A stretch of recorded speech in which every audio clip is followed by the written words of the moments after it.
Sahyadri news network channel मध्ये आपले स्वागत आहे।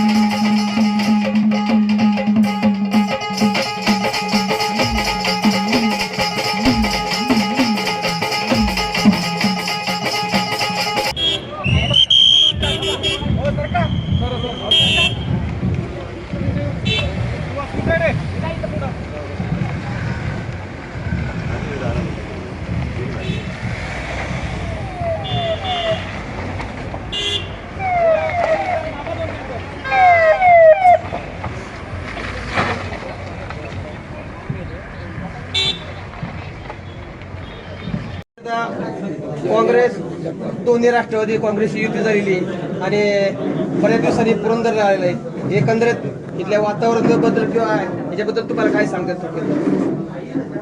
मी आपण जागतिक लेवलची जी सायकल स्पर्धा घेतलेली आहे त्या स्पर्धेचा झेंडा दाखवण्याच्या करता इथं सुरुवात होती। शेवट आजचा बारामतीला आहे, त्याकरता खरं तर आलेलो होतो। ते झाल्यानंतर इथं जवळ पार्टीचं कार्यालय होतं, त्याच्यामुळं पार्टीच्या कार्यालयामध्ये जाऊन कार्यकर्त्यांना भेटावं, कारण आज आपल्याला माहिती आहे महाराष्ट्रामध्ये ज्या 12 जिल्हा परिषदा आणि त्याच्या अंडर येणाऱ्या तालुका पंचायतीच्या निवडणुका लागलेल्या आहेत, त्याच्यात आज छाननीचा दिवस होता। आज साधारण छाननी झाल्यानंतर आपल्याला कळेल की कुणी कुणी फॉर्म भरलेले आणि मग विड्रॉल 2 दिवस चालेल आणि त्याच्यानंतर अंतिम चित्र स्पष्ट होईल। पण एक गोष्ट खरी आहे की स्थानिक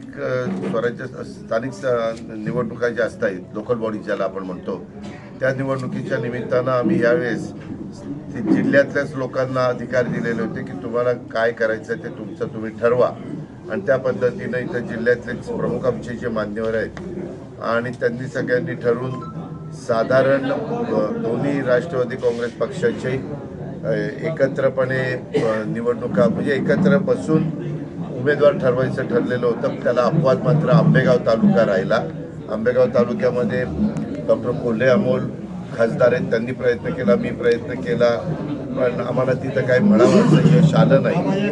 पण बाकीच्या बहुतेक सगळ्या तालुक्यामध्ये, आता उदाहरण घ्यायचं म्हटलं तर पुरंदर तालुक्यामध्ये देखील आम्ही सगळे एकत्र बसून पण त्याच्यामध्ये जालिंदर भाऊ कामटे असतील, संभाजीराव कुंजीर असतील, दिगंबर दुर्गाडे असतील, माणिकराव झेंडे असतील, विजयराव कोलटे असतील, उत्तम धुमाळ असेल किंवा असे अनेक मान्यवर, सुदामाप्पा इंगळे असतील, असे दोन्ही बाजूच्या सन्माननीय सहकारी एकत्र बसले आणि त्याच्यात संभाजीराव झेंडे असतील, अशा सगळ्यांनी बसून त्यातनं मार्ग काढण्याचा प्रयत्न केला। थोडं बहुत हे होतं, ज्यांना मिळत नाही ते नाराज होतात, परंतु ती नाराजी कशा पद्धतीनं शांत करता येईल, त्यांना समजून सांगता येईल, हाही प्रयत्न आमच्या सगळ्यांच्याकडनं होईल। आणि इथं मात्र तुतारी आणि घड्याळ असं एकत्रपणे निवडणुकीला जात आहे, पण सगळ्यांनी चिन्ह मात्र घड्याळ घेतले माझ्या माहितीप्रमाणे।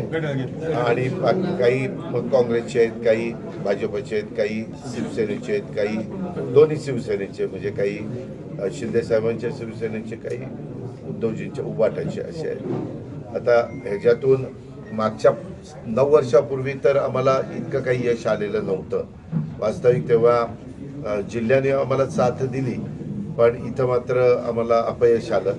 आमच्या 4 झेडपी आणि 8 तालुका पंचायत येऊ शकलेल्या नव्हत्या। आता मात्र आम्ही त्यातल्या त्यात तरुण उमेदवार काढण्याचा प्रयत्न केला आहे। वयस्कर उमेदवार आपणहून म्हणाले की आम्हाला आता नको आहे, आता नवीनलाच संधी द्या।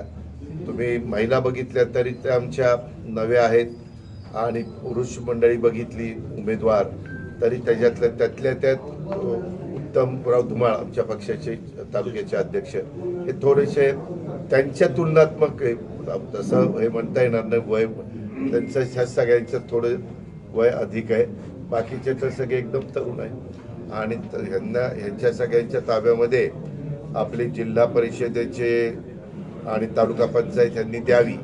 मी माझ्या परीनं जे काही सहकार्य करता येईल ते सहकार्य करेनच। आमचं सगळ्यांचं लक्ष आहेच, महायुती सरकारमध्ये आम्ही काम करतोय, सुदैवाने मीच इथला पालकमंत्री पण आहे, जिल्हा उपमुख्यमंत्री पण आहे। या पद्धतीनं आम्ही नीरा कोळविरे गट जिल्हा परिषदेचे 4 गट आहेत, त्याच्यात प्राजक्ता दिगंबर दुर्गाडे एक तरुण एकदम म्हणजे कुमारीच आहे पण डॉक्टर आहे, तिला आम्ही उमेदवारी दिलेली आहे। आणि आम्ही उमेदवारी देताना जो गट ज्या कामाकरता आरक्षित आहे म्हणजे ओबीसी तर ओबीसी मधलाच घटक देण्याचा प्रयत्न केलेला आहे। बेलसर माळशिरसमधनं गौरव विजय कोल त्यांना मी उमेदवारी दिलेली आहे। वीर भिवंडीमध्ये युवकांचे अध्यक्ष पुष्कराज संजय जाधव यांना आम्ही उमेदवारी तिथं दिलेली आहे। दिवे गाराडे गटातनं रुपालीताई अमोल झेंडे यांना आम्ही त्या ठिकाणी उमेदवारी दिलेली आहे। आणि पंचायत समितीमध्ये नीरा गणातनं मोनिकाताई स्वप्नील कांबळे, कोळविरे गणातनं स्मिता संतोष निगडेंना, माळशिरस गणातनं अजिंक्य रामदास कड, बेलसर गणातनं निलेश कृष्णा जगताप, वीर गणातनं उत्तम धुमाळ, भिवडी गणातनं अनुजाताई पोमण, दिवे गणातनं तालुका पंचायतीला अमित झेंडे आणि गराडे गणातनं अर्चनाताई कटके असे एक झालंय। आमच्यात काही इच्छुकांची संख्या जास्त होती आणि काय झालंय 9 वर्षांनी निवडणुका आल्यामुळं बऱ्याच जणांना थांबायची तयारी नव्हती, त्याच्यामुळं काही जणांना समजून सांगायला सर्वच राजकीय पक्ष यशस्वी झाले, पण काही जणांनी अजिबात ऐकलं नाही, इथं नाही मिळत का मग चला इकडं मग चला तिकडं असं करून बरेच जण म्हणजे इथं 5 पक्ष मला वाटतं उभे आहेत त्या जिल्हा तालुक्यामध्ये काही गटात। आता जनतेने ठरवायचं, आम्ही आमची भूमिका मांडू।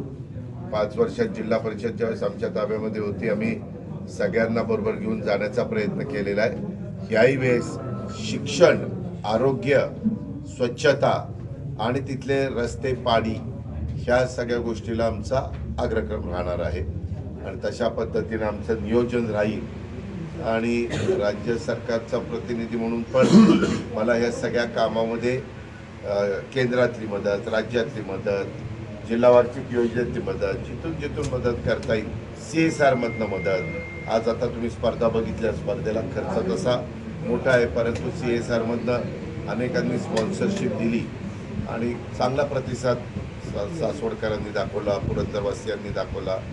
जिल्ह्यामध्ये देखील आजचा 4था दिवस होता, अतिशय चांगला प्रतिसाद पाहायला मिळाला। उद्या शेवटचा दिवस। पुणे जिल्हा परिषद अनेक वर्ष दादा तुमच्या नेतृत्वाखाली काम करते, पण सातत्यानं पुरंदरमध्ये मात्र आपल्याला अपयश आले। यावेळेस तुम्ही नवीन काय घोषणा करणार आहात, मतदारांना काय आवाहन करणार? यावेळेस आम्ही नवे चेहरे दिलेले आहे। आम्ही हेच आवाहन करणार की जे आम्ही इतर तालुक्यामध्ये करून दाखवलंय, पुरंदरमध्ये देखील आता विमानतळ होऊ पाहतोय। पालखी मार्गाच्या निमित्तानं रस्ते मोठे आपण केलेले आहेत, काही ठिकाणी फ्लायओव्हरची कामं चाललेली आहेत, काही ठिकाणी सबवेची कामं चाललेली आहेत, आपल्या इथनं रेल्वे पण गेलेली आहे। अशा सगळ्या गोष्टी आता साधारण सकारात्मक ज्याला आपण म्हणतो त्या पद्धतीनं घडत आहेत। आणि खरं तर सगळीकडं शेतीचा पाण्याचा प्रश्न, पिण्याच्या पाण्याचा प्रश्नच असतो, त्याच्या गुंजवणीचं बंद पाईपलाईनचं पाणी हे जे काही आपल्याला लवकरात लवकर आलं पाहिजे त्याच्याबद्दल आम्ही सगळेजण पाठपुरावा करतोय। महायुतीचं सरकार त्याबद्दल कटाक्षाने प्रयत्न करतं। तुम्ही गुंजवणीचा पाण्याचा विषय काढला, पण तुमच्याच सहकारी पक्षाकडून सातत्याने आरोप होतो की तुम्ही गुंजवणीचं पाणी अडवलं किंवा घेत नाही, कामाला विलंब होतो। तुम्ही असं तुमच्या सहकार्याकडून होता जाहीर आरोप होतो, विजय शिवतारेंवर सातत्याने आरोप केला जातो। कोण सहकारी मला सांगा ना, कुणी आता तुमच्या पक्षातील विजय शिवतारेंवर सातत्याने आरोप होतो की गुंतवणुकीच्या पाण्याला तुमचा विरोध आहे म्हणून। हो, मी विरोध कुठल्या माझं एक स्टेटमेंट दाखव ना। तालुक्यात आहे त्या राजगड तालुक्यातल्या लोकांचं म्हणणं की आम्हाला पण उपसा सिंचन योजनेने ठराविक लेवलला पाणी द्या, आम्ही आमच्या जमिनी दिलेल्या आहेत, तर आमची ज्या राहिलेल्या जमिनी आहेत तिथं पाणी द्या।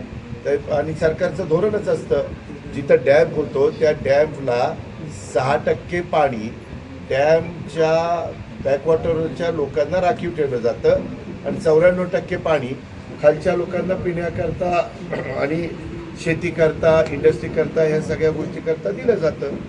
उलट आता आपला विमानाबद्दल आम्ही जास्तीत मेट्रो आमचा इथपर्यंत आणायचा प्रयत्न आहे। तुम्ही बघितलं दिवे घाटामध्ये कामं मोठ्या प्रमाणावर त्या ठिकाणी चाललेली आहे आणि बोबदेव घाटाचं पण काम आत्ताच्या काळामध्ये या स्पर्धेच्या निमित्तानं अतिशय दर्जेदार केलेलं आहे। आपला बराचसा भाग हे PMRDA मध्ये येतो.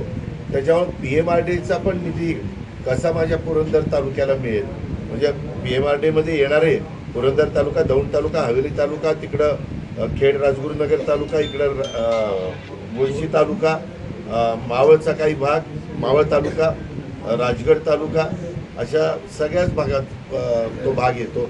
त्याच्यावर आपल्या पूर्वीच्या काळात आपल्या PMRDAला उत्पन्न कमी होतं, आता बऱ्यापैकी उत्पन्न आहे.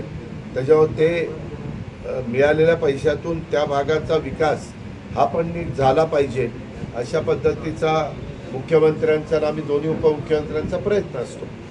त्याच्यामुळं आपण म्हणताय त्याच्यात तथ्य नाही, कुणी काही बोललं असेल मला त्याबद्दलचं माहिती नाही, परंतु मी प्रत्येक भागाची धरणं झाली पाहिजेत. धरणं होत असताना ज्यांच्या जमीन जुमला गावं घरंदारं जातात त्यांनाही त्याच्यातनं काही मिळालं पाहिजे आणि तिथं त्यांनी घरंदारं जमीन जुमला गावं शेती वाडी पिढ्यानपिढ्याची धरणामध्ये दिल्यावर खालच्याही लोकांना पाणी मिळालं पाहिजे, असं समन्वय साधायचं असतो. धन्यवाद.